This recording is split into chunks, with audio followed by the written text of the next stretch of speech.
கிட்டத்தட்ட 900 வருஷங்களுக்கு முன்னால் கட்டப்பட்ட இந்த கோயில் இதோட சிற்பக்கலைகள் இன்றைக்குமே வந்துட்டு பார்க்குறவங்கள ஆச்சரியப்படுத்தும்னு சொல்லலாம். கிபி 1117 ஹொய்சாலா மன்னரான விஷ்ணுவர்தனார் அவர்களால் கட்ட ஆரம்பிக்கப்பட்டது. கிட்டத்தட்ட 100 வருஷம் வந்துட்டு இந்த கோயில் கட்டியிருக்கிறாங்க. 3 தலைமுறையினர் சிற்ப கலைஞர்கள் வந்துட்டு இந்த கோயில் கட்டுமான பணியில் ஈடுபட்டிருக்காங்க. ஸோ உள்ள பார்க்கவே ரொம்ப ஹைட்டாக இல்லைனாலும் வெவ்வேறு தோற்றங்களில் ஒரு டிஃப்ரெண்ட்டான ஆர்கிடெக்சர் ஹொய்சாலா ஆர்கிடெக்சரில் கட்டியிருக்காங்க.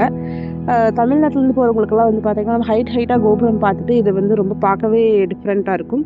கோயிலை சுற்றிலுமே ராமாயணம், மகாபாரதம், பகவத்கீதா இந்த கதைகளோட உருவங்கள் செதுக்கியிருப்பாங்க.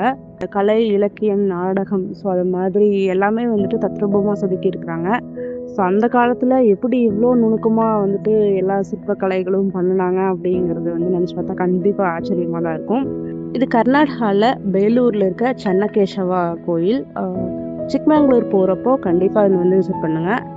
சென்னா அப்படிங்கிறது அழகான, கேசவா அப்படிங்கிறது விஷ்ணுவோட கோயில் குறிக்கிறது. இதுக்கு பக்கத்துலேயே பார்த்திங்கன்னா ஹளபீடு அப்படிங்கிற இடத்துல இதுக்கு முன்னால் கட்டின கோயில்கள் எல்லாமே இருக்குது. இந்த பேலூரும் ஹளபீடு யுனெஸ்கோ அங்கீகாரம் பெற்றது, world heritage site. So Chikmagalur போகிறவங்க கண்டிப்பாக போய் பார்க்கக்கூடிய டெம்பிள். பிரிட்டிஷ் ஆர்கியாலஜிஸ்ட் கூட இந்தியாவோட ரிமார்க்கபிள் ஆர்கிடெக்சர் ஹொய்சாலா ஆர்கிடெக்சர் அப்படின்னு சொல்லியிருக்காங்க. ஸோ கண்டிப்பாக பார்க்கக்கூடிய ஒரு கோயில் இது. கோயிலோட உள்கட்டமைப்பும் இன்னும் சில தகவல்களையும் பார்க்கலாம்.